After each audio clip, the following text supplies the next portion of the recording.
Ada Romo Adi sama Mega. Ih, Undalu. Oke, Malam Romo Adi Romo. Sundalo. Halo Mega.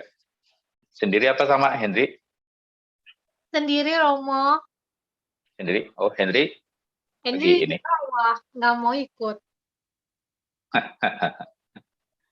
Emil sehat ya, Ini sehat di bawah semua. mantap. Jadi di atas. Oh iya. Ini pakai background ya, Mega ya? Iya, aku pakai background. Kalau nggak kelihatan kamarku. Oh gitu ya, pantesan. Iya. Makanya. Saya juga mesti pakai background kalau gitu.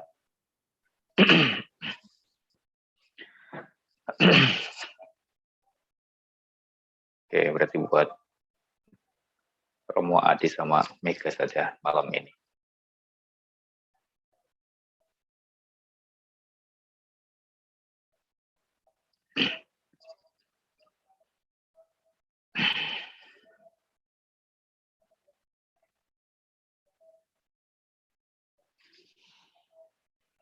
Rayu, selamat malam.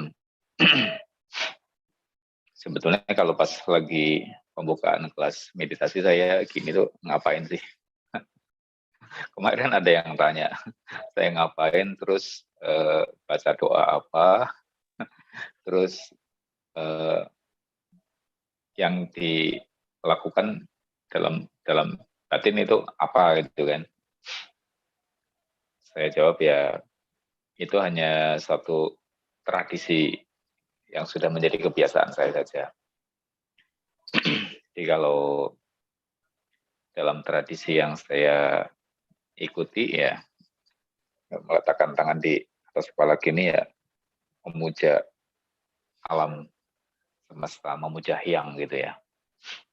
Terus dengan cara mengheningkan, mendiamkan pikiran, ya nggak pakai doa. Dia cuma pada saat meletakkan tangan di atas kepala ya diam, hening, sejenak. Gitu. Nah itu aja. Nggak pakai mantra, nggak pakai apa-apa. Tapi kalau misalnya ada yang mau berdoa dulu dengan cara keyakinan masing-masing, kalau mungkin memang bukan Buddhis ya boleh, nggak ada masalah. Oh sudah ada yang tambah lagi, ada Bro Calvin, ada Ana juga.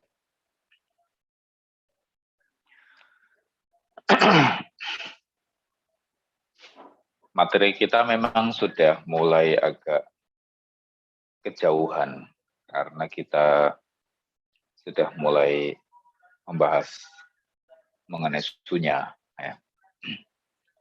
Kalau di dalam lingkungan Buddhis ya kayak Mega mungkin harusnya sudah cukup familiar lah ya dengan sunya, suwung, anatta gitu kan sudah cukup familiar.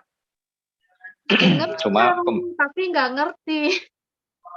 Ya, ya emang ini karena selama ini kan hanya pembahasan di dalam ceramah-ceramah aja. Kalau di dalam praktiknya kan memang hampir tidak ada, jarang lah ya, jarang hampir tidak ada yang menggunakan metode-metode yang seperti ini. Bagaimana mencapai kondisi hening, bagaimana mendiamkan pikiran, bagaimana memasuki kondisi pikiran terpusat atau jana, kemudian bagaimana memasuki kondisi sunya itu kan memang hampir tidak ada lah, langka lah memang kan, walaupun di dalam lingkungan Buddhis sendiri. Ya ini coba untuk saya perkenalkan ya supaya ada kemajuan ya, baik itu di dalam latihan spiritual maupun latihan kehidupan kita sehari-hari. Sunya atau suwung ya itu sebagaimana yang kita sudah bahas dari kemarin-kemarin, saya sudah jelaskan bahwa itu adalah rumah batin kita. Berbeda pada saat kita pergi merantau, kemudian kita harus pulang ke rumah. Ya. Ketika kita di rumah dan kita pergi merantau lagi, ya, itu banyak hal bisa kita ceritakan tentang pengalaman saat sedang berada di rumah. Kita bertemu siapa, kita melihat apa, kita makan apa, kita melakukan apa di rumah, kita pergi kemana. Itu banyak yang bisa kita ceritakan, pengalaman-pengalaman saat kita berada di rumah. Sehingga ini kadang-kadang ceritanya membuat orang iri. Ya, waduh, saya udah lama gak mudik nih, ya kan? Jadi pengen pulang juga saya, gitu kan? Nah, tetapi lain cerita pada saat kita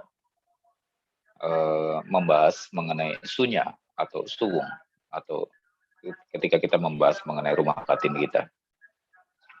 Pada saat kita konsentrasi yang sangat tinggi ini mencapai batasnya dan kemudian kita memasuki kondisi suwung, justru tidak ada yang bisa kita ceritakan pada saat kita keluar dari kondisi itu.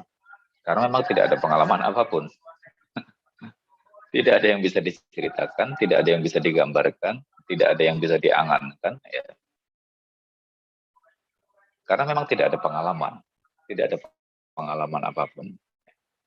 Namanya sunya, suwung. Hilang semua persepsi. Ya. Jadi tidak ada pengalaman apapun. Dibilang apakah ada kesadaran? Kesadaran pada saat itu tidak berfungsi, ya, tidak berfungsi, sudah mentok. Tetapi kemudian pada saat dia melampaui batasnya, justru kesadaran tidak menyadari apapun, tidak berfungsi, sehingga tidak ada apapun yang bisa kita ceritakan kepada orang mengenai pengalaman suwung atau sunya itu sendiri. Nah, ini tidak akan menarik orang, tidak menarik buat orang. Ngapain saya mengalami kondisi yang seperti itu? Sama sekali tidak menarik. Lain ceritanya kalau kita cerita tentang, oh saya melihat sesuatu, saya bertemu dengan siapa tokoh yang diceritakan di dalam kitab misalnya. Saya mendapatkan petuah ini, saya mendapatkan pengajaran ini, terus saya mendapatkan berkat seperti ini, saya sekarang bisa begini, bisa begitu. Nah, itu lain cerita. Itu menarik, orang penasaran. Tapi kalau kita mengatakan bahwa tidak ada pengalaman apapun, hilang. Seperti semuanya hilang. Semua fenomena lenyap, berhenti. Then, what is that? Pengalaman seperti apa itu? Tidak menarik sama sekali buat orang. Tetapi, ini akan sangat bermanfaat pada saat nanti kita sampai pada pengalaman final dari kehidupan kita. Pengalaman final itu ya pada saat ketika kita harus melanjutkan perjalanan. Ya, bahwa perjalanan kita yang sekarang ini itu harus berlanjut. Kenapa? Karena kita masih membuat karma-karma baru. Ya. Ketika karena tubuh sudah tidak memungkinkan untuk menopang kehidupan, ya, dipertahankan dengan berbagai macam cara sudah tidak memungkinkan. Elemen api tidak bisa menolong lagi. Ya. Stamina Anda tidak bisa dipump, tidak bisa dinaikkan. Kemudian organ-organ Anda sudah tidak bisa menyerap energi kembali, ya, karena memang sudah sampai pada masanya. Dan umumnya bagi orang yang tidak mengenal jalan pulang, itu akan menemukan kebingungan. Tetapi bagi mereka yang tahu mengenai jalan pulang, tidak ada kebingungan. Karena dia tahu apa yang harus dilakukan dengan pikirannya. Nah, ini pengalaman yang perlu untuk dibangun. Perlu untuk dibangun jauh ketika kita masih sehat. Ketika pikiran kita masih segar, masih bisa mempelajari sesuatu hal yang bagus, yang baik. Pikiran kita masih bisa menyerap pengetahuan-pengetahuan yang berharga, badan kita masih bisa diajak untuk menjalani pelatihan-pelatihan yang berharga. Ya, ini pengalaman yang akan terus terakumulasi. Ya. Dan pada saatnya, ketika endingnya sampai, karena kita tidak pernah tahu kapan endingnya sampai, ya, kita sudah tahu jalan pulang. Ya, sudah tahu jalan pulang. Ini hanya awal menuju pulang. Ya, menuju pulang. Moksa. Dalam banyak kisah diceritakan bahwa ya ini kisah-kisah yang apa namanya, yang bercampur dengan prosa, ya, bercampur dengan prosa, ya, karena realitinya tidak ada yang tahu. Ini hanya cerita yang disampaikan, ya, dari mulut ke mulut, ya. Seseorang yang mengalami moksa itu bisa mengurai unsur-unsurnya, ya. Bukan cuma mengurai tentang batinnya, ya, tetapi juga mengurai unsur-unsurnya. Jadi ketika seseorang mengalami moksa, kemudian unsur-unsur daripada materi, ya, apakah itu yang berkaitan dengan unsur tanah, unsur air, unsur udara, unsur api, ataupun unsur ruang, itu akan dikembalikan dalam kondisi sadarnya. Dan kemudian dia akan mengurai pikirannya pada tahap terakhir. Ini di dalam prosa diceritakan demikian. Tetapi hingga hari ini, ya, tidak ada yang melihat secara langsung bagaimana seseorang memasuki kondisi moksa tersebut. Ya. Karena memang ya umumnya rata-rata tidak pernah diceritakan, ya, bahwa oh besok saya akan moksa. Itu tidak ada announcement, tidak ada pemberitahuan, tidak ada pengumuman. Karena itu merupakan praktik yang bersifat sangat privasi. Tetapi jika mungkin mengatakan bahwa oh besok, ya, sekian hari, sejak hari ini saya akan mengalami kematian, itu banyak. Bahkan guru Buddha mengatakan 3 bulan setelah hari ini saya akan mangkat mencapai Mahaparinirwana. Ya, 3 bulan sebelum kewafatannya beliau sudah mengatakannya. Dan beliau juga memberi kode bahwa jika ada salah satu dari siswaku membuat suatu permohonan sebanyak 3 kali, maka saya bisa menunda kematianku dan memperpanjang usiaku hingga 1 kalpa. 1 kalpa itu kurang lebih ukurannya ya, mungkin kurang lebih sekitar 1 juta tahun. 1 juta tahun. Tetapi ternyata siswa-siswanya tidak ada yang nyambung dengan ungkapan ini. Mungkin dianggap bahwa pada saat itu Buddha sudah berumur 80 tahun, oh, ini orang mulai pikun, ngomongnya mulai ngaco nih. Jadi nggak usah ditanggepin. Mulai ngaco, mulai ngomong nggak karuan. Ya salah orang tua, kalau udah mulai pikun ngaco, ngomong nggak karuan kayak gitu, ya udah. Usah diiyakan pun tidak, tidakkan pun juga tidak. Jadi biarin aja. Tetapi ternyata memang 3 bulan setelah beliau mengatakan itu, beliau mencapai Mahaparinirwana atau wafat. Ya, tepat. Waktunya tepat, tempatnya juga tepat. Beliau menentukan saya akan wafat di kota ini, saya akan wafat jam sekian. Itu waktunya tepat semua. Dan itu tercatat di dalam Mahaparinirwana Sutta. Jadi seandainya mungkin pada saat itu ada salah satu muridnya, atau salah satu siswanya yang menangkap, ya, kode yang diberikan oleh Buddha, mungkin akan mengucapkan permohonan 3 kali. Semoga Buddha panjang usia, mempertahankan usia tubuh hingga akhir kalpa. Dan barangkali hari ini kita masih bisa bertemu dengan, secara fisik ya, dengan Buddha Gautama. Ya.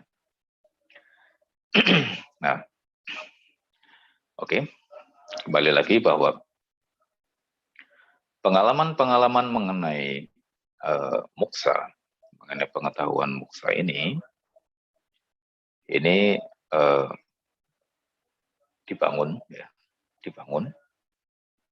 jauh pada saat kita tubuhnya masih sehat, pada saat pikiran kita masih memungkinkan untuk berlatih, dan pengetahuan itu dikumpulkan sedikit demi sedikit. Wawasan yang mengarah kepada itu dikumpulkan sedikit demi sedikit, dan kemudian pengalaman batinnya diolah, dilatih sedikit demi sedikit. Itu tidak bisa langsung, tidak bersifat langsung, tapi diolah bertahap, ya, bertahap. Oleh karenanya di dalam Buddhism itu ada 8 level yang harus dilalui seseorang untuk bisa mencapai moksa sepenuhnya atau mahaparinirwana. Dan 8 level ini itu bukan hal yang mudah. Bahkan itu harus dilatih, membutuhkan waktu sampai jutaan tahun ya, bagi beberapa orang. Tetapi ada beberapa orang yang sangat beruntung hidupnya ya, pada saat bertemu dengan guru Buddha, mendapatkan petunjuk langsung, dan kemudian bahkan beliau bisa mencapai kondisi moksa sebelum guru Buddha sendiri parinirwana. Nah, pelajaran-pelajaran mengenai ini ya, itu di dalam Buddhism terkubur, tidak dibahas secara terbuka, walaupun ada banyak guru-guru meditasi atau guru abhidhamma yang mengajarkan secara rinci, tetapi memang ini adalah wawasan-wawasan yang tidak sembarangan untuk dibuka. Ini adalah wawasan-wawasan yang hanya diberikan ya, kepada orang-orang yang sudah siap. Ya. Saya pernah beruntung mendapatkan sedikit wawasan ini, ya, walaupun saya belum menjalaninya dengan baik. Tetapi setidaknya saya ingin berbagi, walaupun sedikit ya. Mudah-mudahan, walaupun pencapaian saya juga belum apa-apa, ya, saya masih jauh daripada kata sempurna. Dan saya masih struggling, ya, masih berjuang keras ya untuk menyempurnakan latihan itu. Ya. Jatuh bangun tentu, tapi saya ingin berbagi ya, wawasan ini, wawasan yang berharga, karena ini akan sangat bermanfaat bagi kita untuk masa yang panjang. Oke.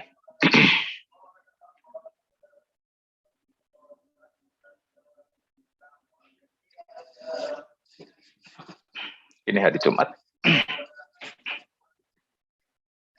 Kita akan berlatih meditasi meta elemen api. Anak kan matanya agak gangguan ya, Nak. Jadi nanti pada saat pikiran mulai mengendap diam, lebih banyak fokus ke daerah mata. Ya, ini untuk meredakan ketegangan dan kemudian menetralkan.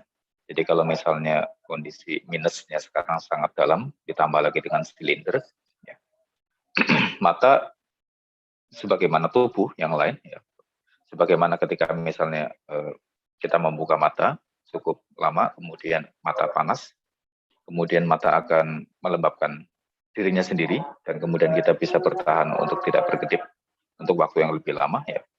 Mata punya kemampuan untuk mengatur dan menyesuaikan dirinya sendiri. Ya. Jadi pada saat kita mengendapkan pikiran, kita lebih banyak fokus ya pada area mata, dan kasih kesempatan kepada mata untuk memulihkan dirinya sendiri.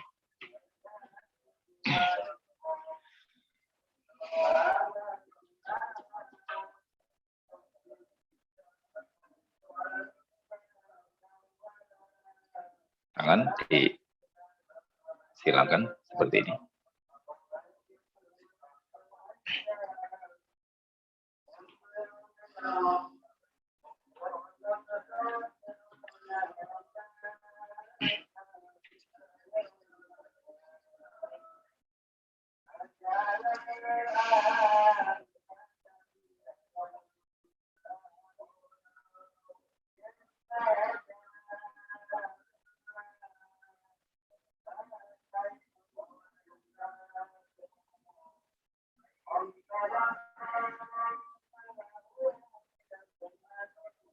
Tenangkan tubuh dan pikiran.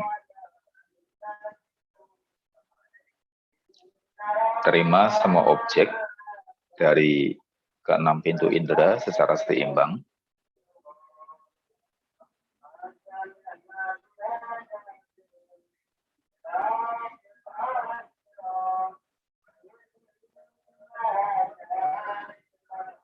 Tidak memberikan atensi kepada objek apapun. Tetapi kita hanya fokus kepada kesadaran terhadap tubuh.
Tenangkan tubuh dan pikiran. Arahkan kesadaran hanya ke dalam tubuh.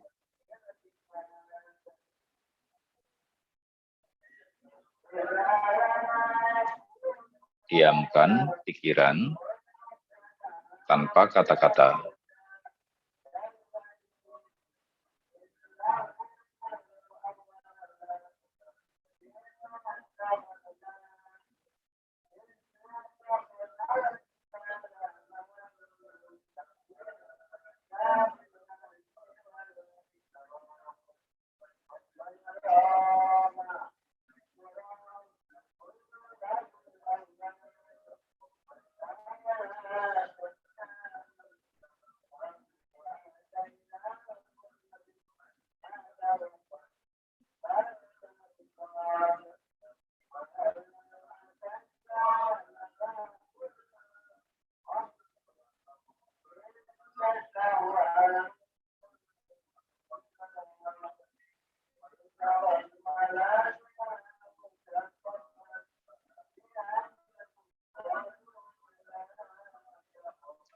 Seluruh indera tetap terbuka. Tersenyumlah kepada diri sendiri dan rasakan sukacitanya.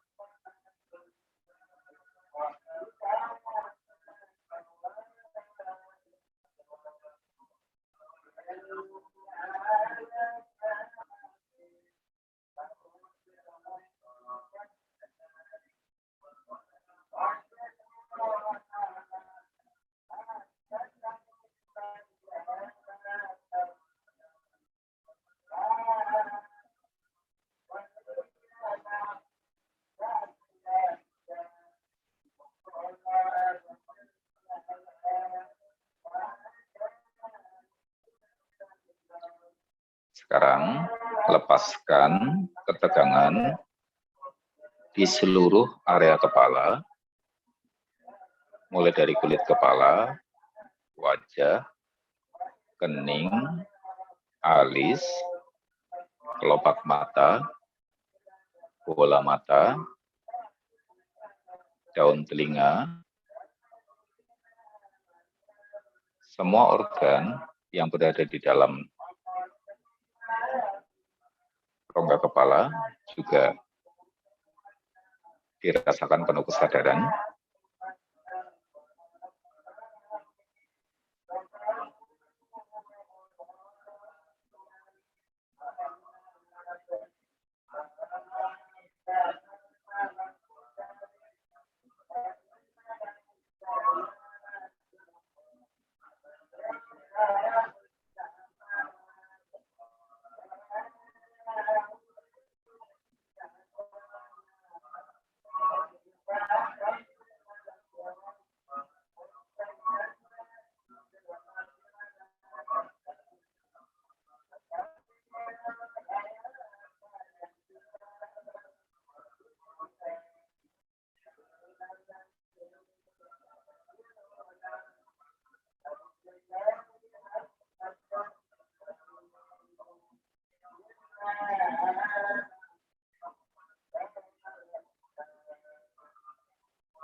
Lepaskan ketegangan pada kepala bagian belakang dan leher.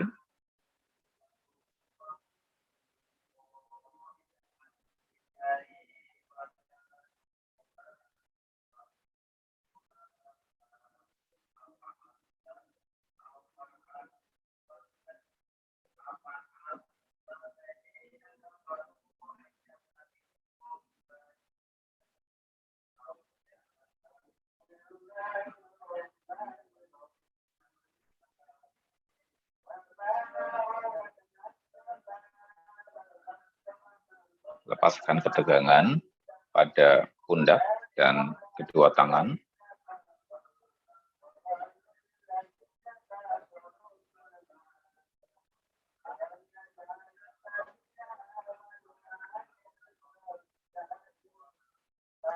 Rasakan sentuhan pada jari-jari tangan dan kendorgan.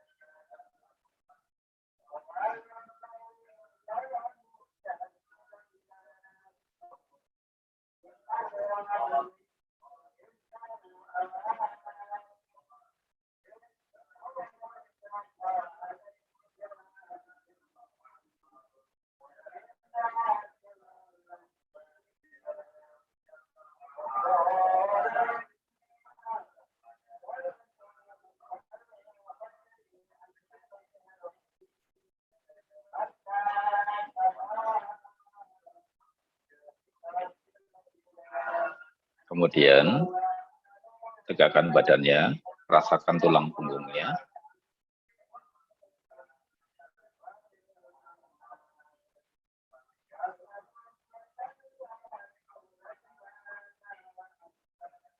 Lepaskan ketegangan pada otot dada dan otot perut bersamaan.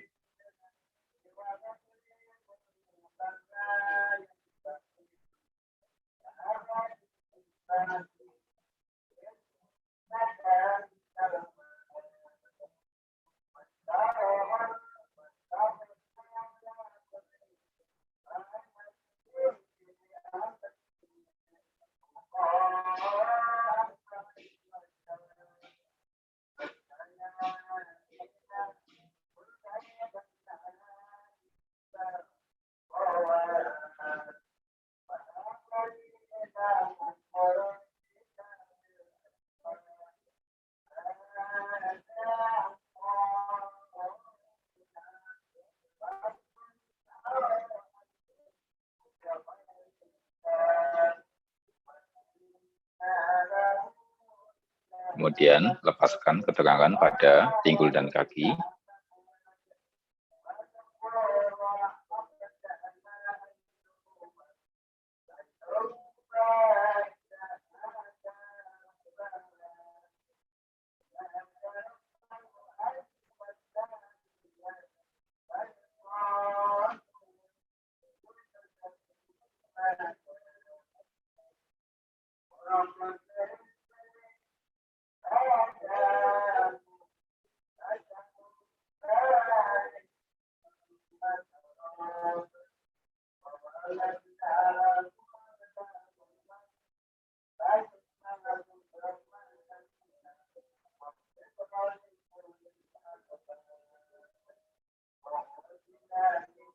Baik, sekarang penuh dengan kesadaran,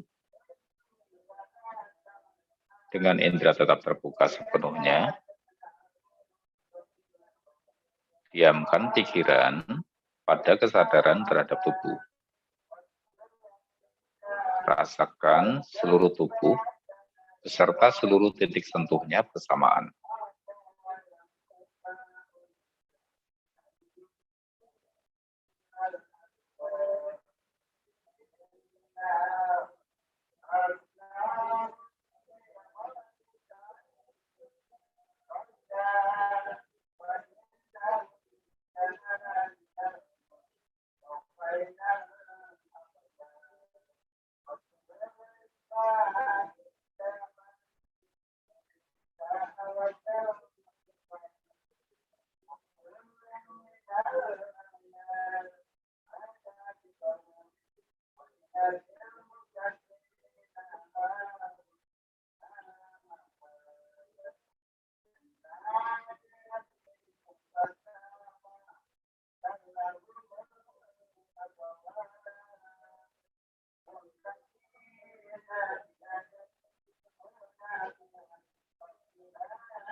Rasakan kembali seluruh bagian kepala. Lepaskan ketegangan di seluruh bagian kepala, jauh sampai ke dalam.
Lepaskan ketegangan pada leher, pundak, dan kedua tangan.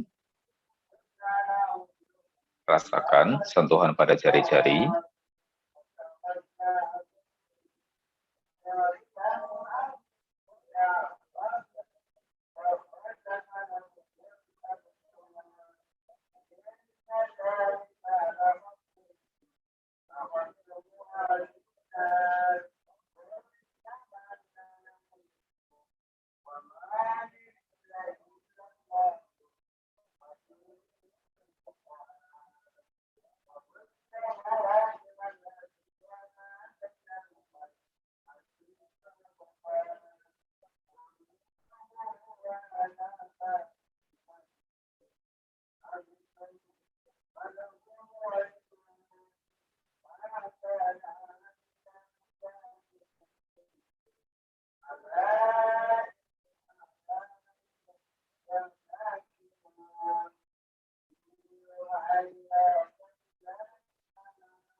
Tegakkan badan dan rasakan tulang punggungnya.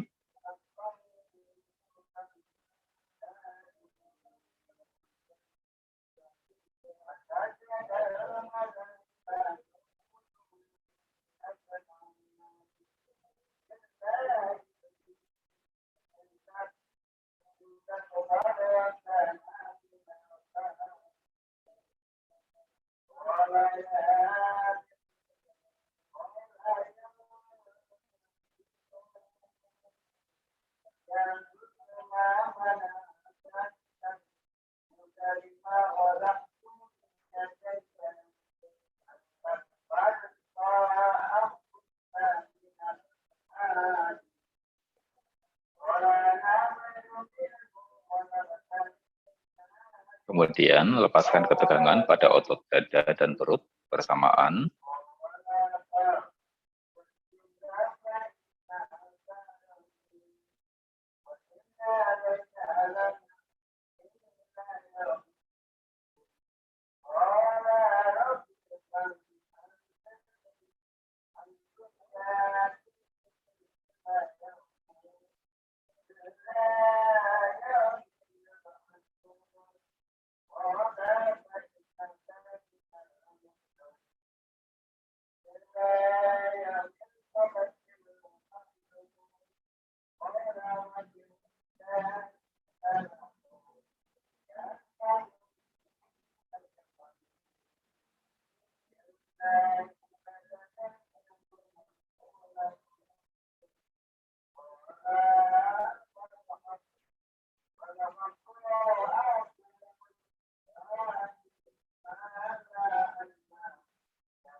Kemudian lepaskan ketegangan pada pinggul dan kaki.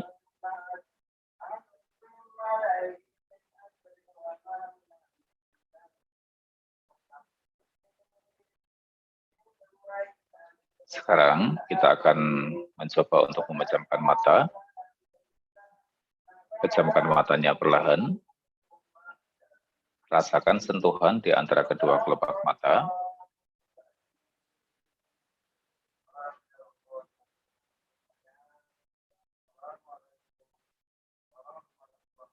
Tersenyumlah penuh sukacita kepada diri sendiri.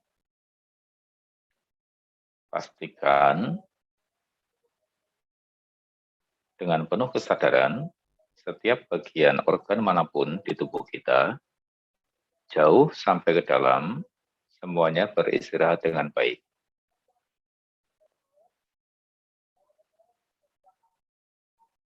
Diamkan pikiran penuh kesadaran tanpa kata-kata.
Tersenyumlah penuh sukacita kepada diri sendiri. Rasakan seluruh tubuh bersamaan, penuh kesadaran.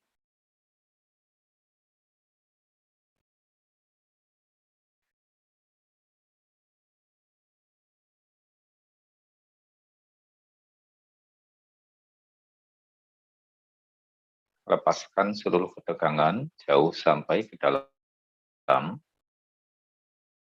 Diamkan pikiran tanpa kata-kata.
Pada saat pikiran diam, penuh kesadaran,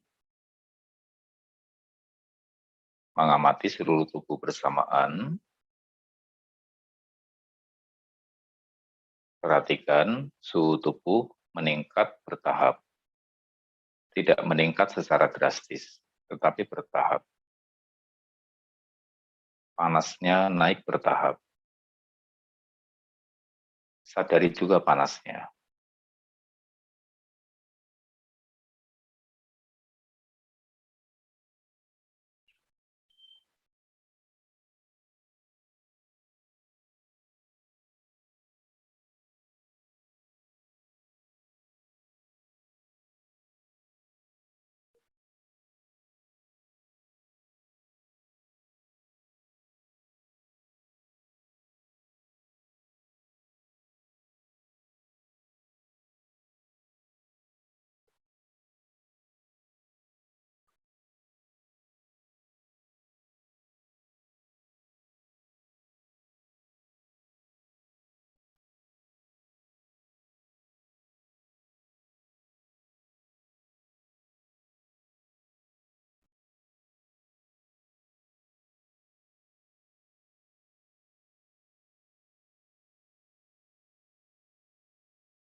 pikiran diam, tanpa kata-kata, penuh kesadaran terhadap tubuh.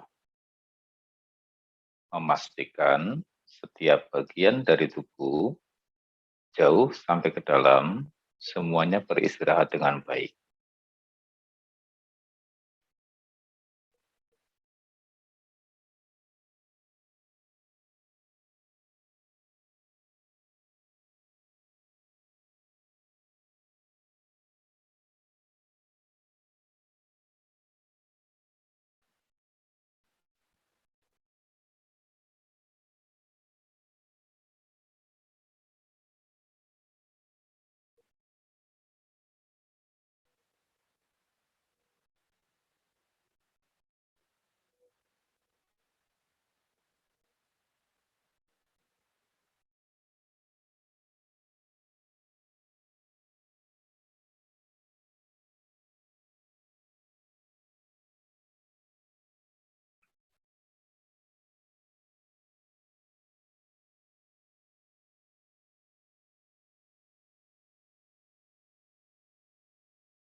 Baik, sekarang Tarik kembali kesadaran, rasakan seluruh tubuh bersamaan, serta dengan seluruh titik sentuhnya.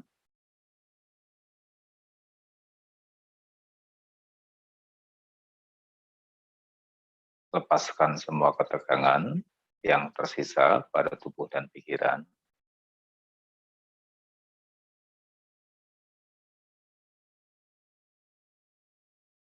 Kita berikan apresiasi kepada tubuh.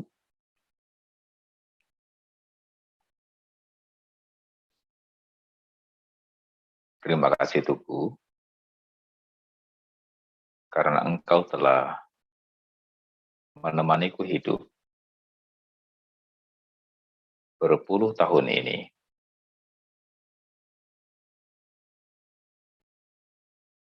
Maafkan jika saya telah memperlakukanmu dengan kurang baik.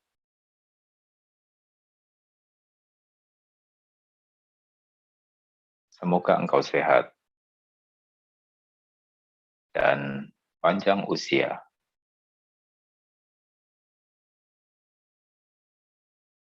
Sehingga kita dapat melakukan kebajikan lebih banyak lagi.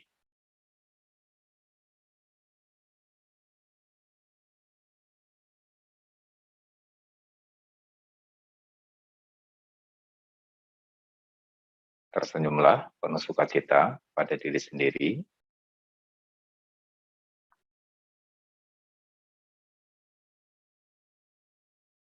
Sekarang rasakan udara mengalir di sekitar tubuh.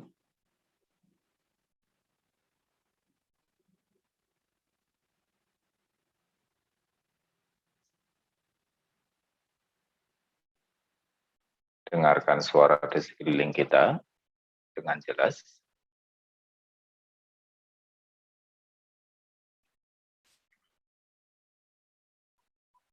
Rasakan kelopak matanya. Buka matanya perlahan. Meditasi selesai.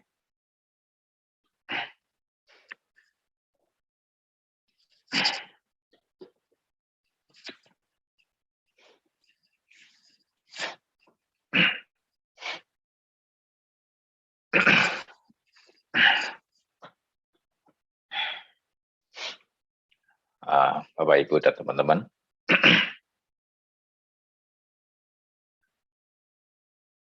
menyambung materi tadi, pembukaan, bahwa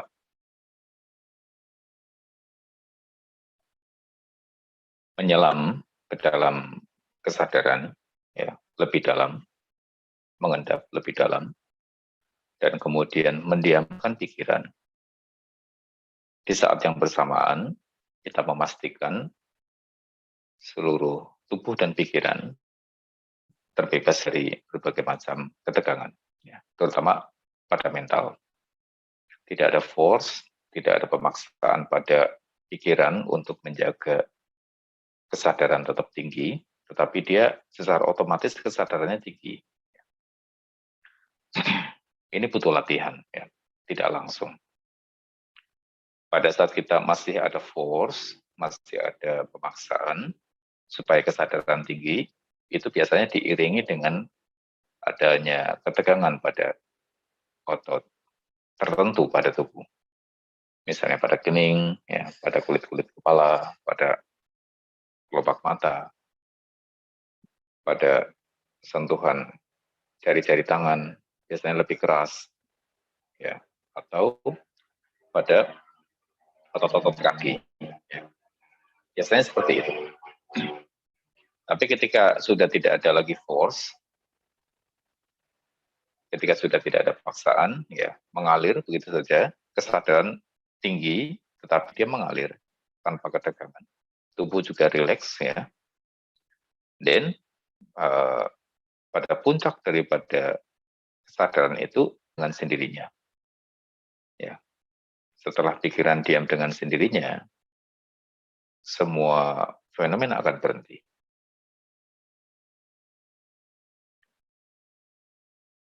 Sulit, ya, sangat sulit, bukan pekerjaan yang mudah, untuk bisa mengalami kondisi berhentinya kesadaran.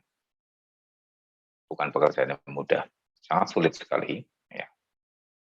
Tetapi saya ingin Anda terbiasa untuk mendengar ini, ya, sebelum Anda mengalaminya sendiri. Ya. Supaya setidaknya Anda tidak terlalu berandai-andai. Ya. Ada acuan setidaknya. Bahwa memang untuk mengalami kondisi sunya itu sangat dimungkinkan. Sangat dimungkinkan. Ya. Suwung, sunya, sangat dimungkinkan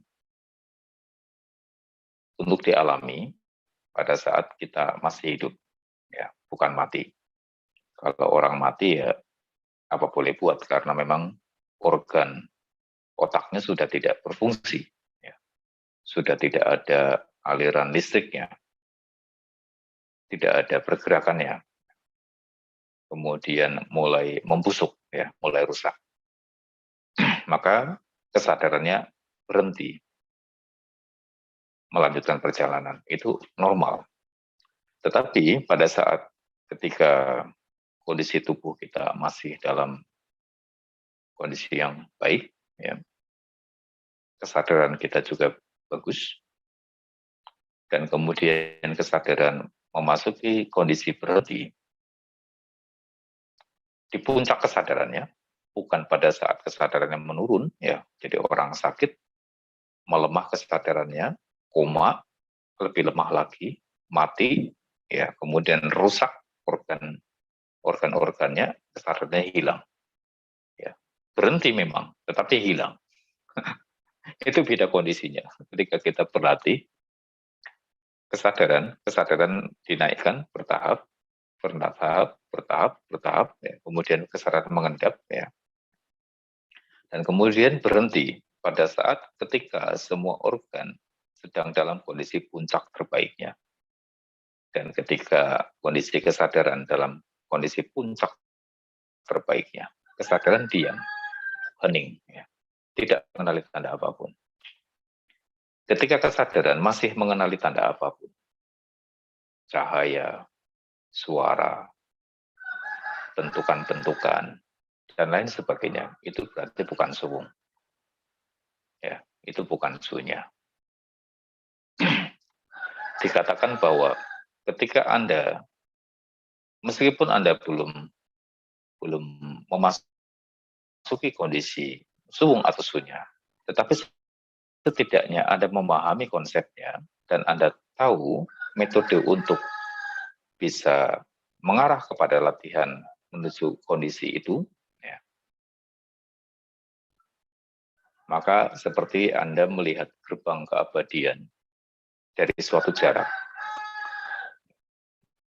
Anda melihat gerbang keabadian dari suatu jarak. Ketika Anda memasuki untuk sekali waktu, ya, memasuki kondisi kesadaran penuh itu, dan kemudian kesadaran terhenti pada kondisi sunya, tidak ada tanda, tidak ada ciri, tidak ada apapun, dan Anda tepat berada di depan gerbang keabadian. Itu adalah gerbang tanpa gerbang yang oleh Master Seng Yen kemudian ditulis menjadi sebuah buku yang sangat terkenal. Ya. Harusnya Mega tahu, ya, dan pernah membaca ini karena Mega praktisi Zen dengan metode yang diajarkan oleh Master Seng Yen. Metode gerbang tanpa gerbang ini sangat terkenal. Ya. Salah satu metode jenius, ya, di dalam Buddhisme Zen, ya, aliran Soto. Kemudian, kalau perbedaan di dalam Zen, ya, itu ada pelajaran-pelajaran mengenai koan. Ya. Koan itu adalah suatu tanya jawab intelektual mengenai kondisi sunya.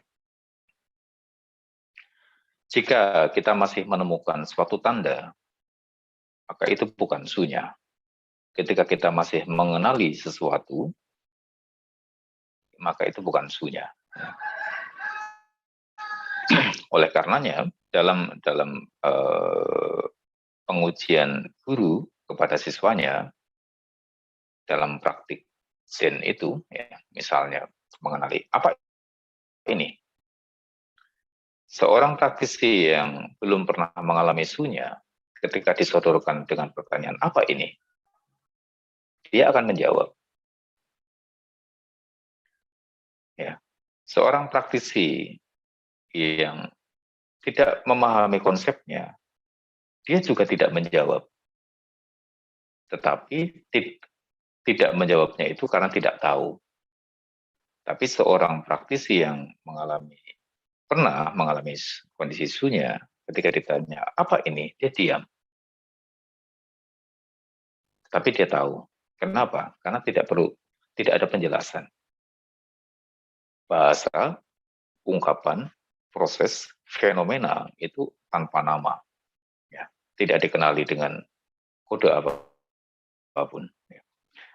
Nah, ini yang mungkin dipahami di dalam filsafat ketimuran, ya. Agama-agama timur, ya, Hindu, Buddha, Tao, ya. Shinto juga termasuk masih pecahan antara Hindu dan Tao sebetulnya. Ya. Kalau Konghucu bukan agama, Konghucu itu adalah filosofi hidup, ya. Bahwa bagi mereka ketuhanan itu adalah sesuatu yang tidak bisa dikenali dengan tanda apapun. Sesuatu yang tidak bisa dikenali dengan tanda apapun. Dan ketika masih bisa menjelaskan dengan suatu tanda, maka itu bukanlah yang maksud dengan itu. Ya. Nah, untuk bisa merealisasi ini, seorang praktisi berlatih memasuki kondisi sunya. Ya. Sehingga ketika dia memasuki kondisi sunya, memiliki pengalaman terhadap sunya, dia bisa menjelaskan, dia bisa memahami tentang apa yang dimaksud dengan itu. Setiap penjelasan yang mengarah kepada itu tidak akan benar atau tidak akan mendekati kebenaran.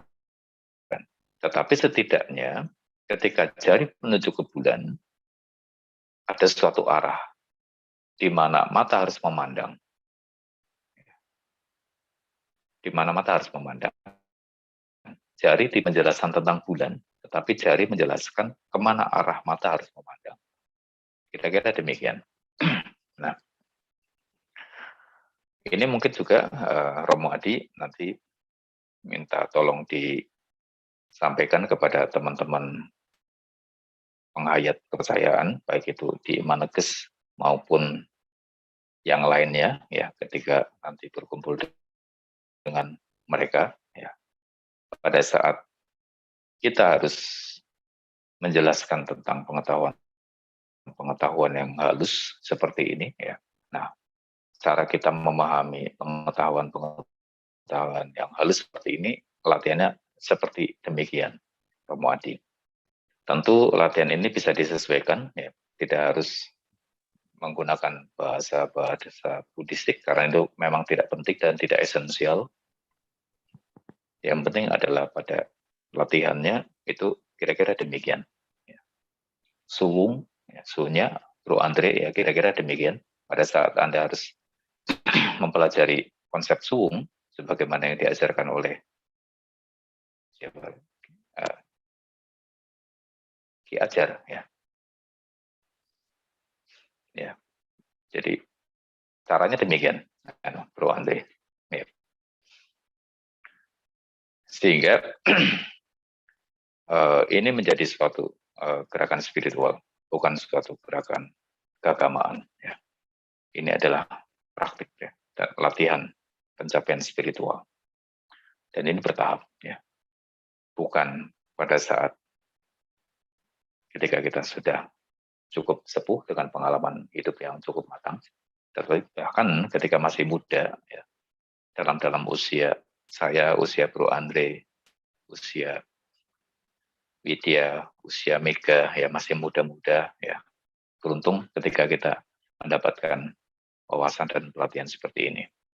Kali ini mematangkan jiwa kita, jiwa-jiwa yang tua, ya, jiwa-jiwa yang tua bisa memahami ini dengan baik. Kira-kira begitu. Apakah ada yang mau ditanyakan, Mega?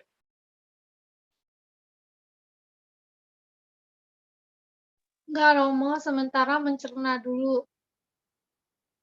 Ya. Tapi di dalam proses latihanmu ketika mengikuti Zen, selain konsep mengenai anatta kan itu sudah termasuk umum lah ya dibahas. Konsep-konsep yang seperti ini sudah pernah dibahas belum? Enggak. Kan Belum kebanyakan ya. belum. Teman-teman cuma bahasnya metode bagaimana memasuki kondisi relaks. Itu sih lebih Ya. banyak. Jadi mengolah tubuh, kembali mengolah tubuh, napas, kembali. Jadi secara bertahap. Masih kayak gitu. Ya. Oke. Berarti beginning lah ya. Beginner lah ya. Tapi kok Agus kalau bahas aku nggak ngerti, makanya aku nggak pernah ngikutin. Soalnya intelektualnya tinggi. Jadi kalau aku baca di WhatsApp group bingung sendiri.